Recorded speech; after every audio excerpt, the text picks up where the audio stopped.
I'm Joe Hamilton. I'm the head of network for Cityverse. I'm going to put a load of ideas in your head in the next 4 minutes, so please buckle up. So Cityverse, we're going to start with a problem, and that is content has changed drastically with the advent of the internet and with social media. People expect to participate in content, and they expect expertise because all the information's out there. And because of that, local newspapers, the traditional models don't work anymore. The attention is too scattered for the subscription and advertising model to work, and so local news is suffering. And because of local news declining, communities have become fragmented. They are not aligned. And what cities need is a platform for cities that brings the community back together, and we're building that. Cityverse is a platform for cities powered by local news. As with all great platforms, you have a profile. It's like a social media platform. You have a profile for your local persona. Here's an example of our profile. One of the cool things as we start to bring in Web3 concepts is every profile comes with a wallet. Every home space, comes with a wallet and an NFT gallery. And we'll show you some of the use cases for that in just a second. After home spaces, we have create spaces, and this is for anyone creating things in the local community, in the city. So this is artists, this is nonprofits, this is organizations, groups, whatever, shops. We'll give them the tools to express themselves and do business and connect on our platform. And then every great city is defined by its public spaces, and so we have that as meta spaces. And so these are places where people can gather and have discussions. So say there's a city council vote on a noise ordinance next week, someone can have a thought leadership session where they say, hey, we're going to gather and talk about this in the community. You can come together, have a stage, bring people up, and have conversations about this noise ordinance and come to consensus on how they feel about it.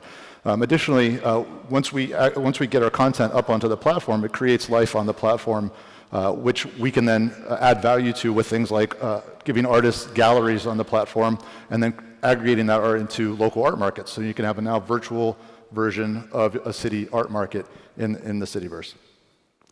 At the core of this, I mentioned is local news. So we've been running the Catalyst, which is a local news platform in St. Petersburg now for 4 years. We're killing it. We have 11,000 subscribers. About 250,000 people interact with us a month, which for St. Pete's size is pretty significant. And it is the politicians and the CEOs and a lot of the thought leaders in the company or in the community that are doing that. But we're going to augment that with content mining tools. So here's kind of the magic where we make newsletter tools for neighborhood associations. We make sports reporting tools for schools, so that rare and important local information that used to be in the local newspaper can now, through social media strategies, come back up onto the platform and sort of reassemble that hub of local information. And then we can get more granular with things like idea portals where we can put kiosks in museums or in nonprofits or studios where people can upload their content as well.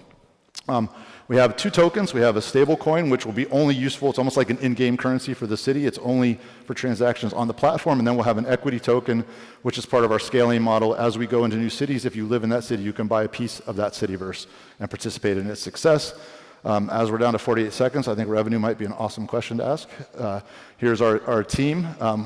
We're still kind of a baby company, so we're 16 members and growing. Just hired our first developer today.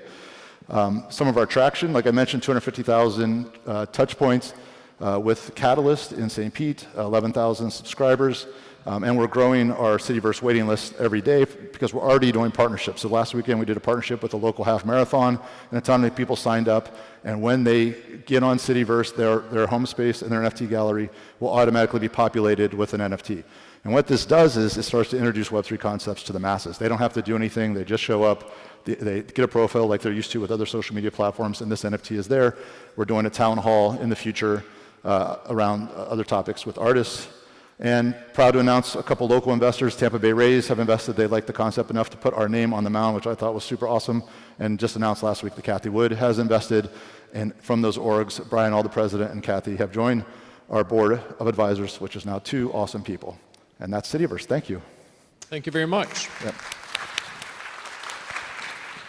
Are you sure you want to have your name on a sports stadium? That hasn't worked out for others. Anything's up for right now. So. Right.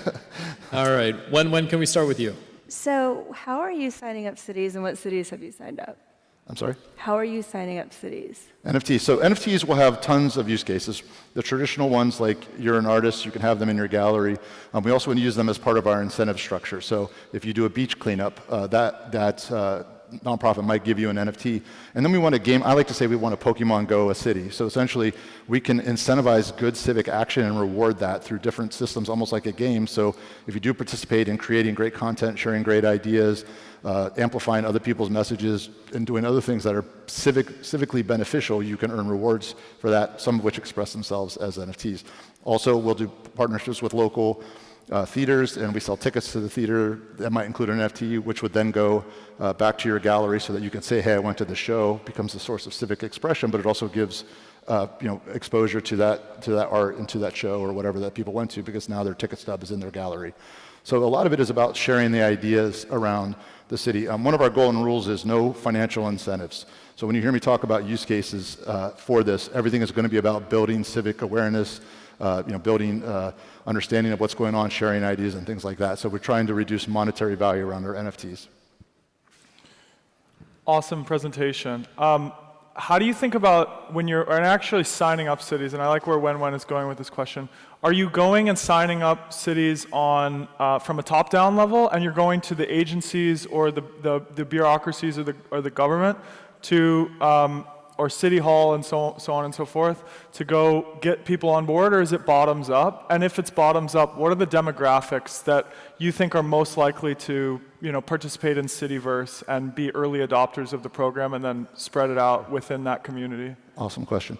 So the core of every Cityverse is going to be Catalyst News. So part of the sort of Trojan horse of this is as we spread Cityverses, we're actually spreading a really effective local news network as well. So we'll go into a city and build that news to get our traction. People will come for the news. Then we'll reach out to civic leaders, as we've already done with Catalyst, like City Council, the mayors, heads of nonprofits, and get their content onto the platform. And essentially we'll have a plan for looking at small businesses. We want to profile influencers, and those people then will share organically their presence on that. People come for the news. And then because we have the meta token, that's the one token I didn't get to get into, we come in as the parent corp and own 100% of the tokens, but we want to sell those as equity tokens to people in the Cityverse, which then gives them a buy-in. And so it starts with some of those investors, some of the politicians and leaders that way, and then the journalism itself. It's a multi-pronged approach, I guess, is the answer to the question. Which use cases are you seeing being used most commonly? Well, because local news is at our core, I think use cases around nonprofits, around civic action, around the community connecting and wanting to, we have platforms for friends and family, we have platforms at the neighborhood level, we have platforms at sort of the art and creator level, but people who want to connect around their actual physical lives in their city, but augment that through this virtual tool. So you have this kind of, it's all in some ways wrapped around this like local news app, which is, I'm assuming, given that it's crypto, is more decentralized with people publishing their own, news. How do you deal with moderation of that news? Like, so if people are generally contributing to a particular channel, maybe it's the Tampa Bay channel. How do you deal with moderation of that news? How do you know what's good and what's bad? Sure. So that's a big and important question. So because we're giving tools out, we sort of fence it. So anything that's outside that tool, so if you're a neighborhood association, we give you a newsletter tool, that's yours to do with as you please. But for that to enter our distribution, we do moderate every piece of content, including comments that come through. We moderate for civility. So we don't moderate for what the idea is. You can have controversial ideas, but if you say them in a way that shuts down the progression of the conversation, or is just is insulting, then we don't allow it. And we've experimented with this on the Catalyst for 4 years now. I thought it was going to be a real briar patch, and it actually has been one of the easiest and most refreshing things I've ever been through, in that people will talk and will say, here's why, why we didn't put your post up, because you said this great point, but then you called the mayor a name at the end of it. Can you take that out and put it back up? And 9 times out of 10, they say, yeah, thanks, I'm just used to talking that way. And we've really had almost no stress around expecting people to be civil. And I think that works best because it's local, and because journalism's at its core. So it kind of gives you two culture setters that are a little bit different than the vast, wide, anonymous internet. Great. Thank you so much. Give them a round of applause. Thank you.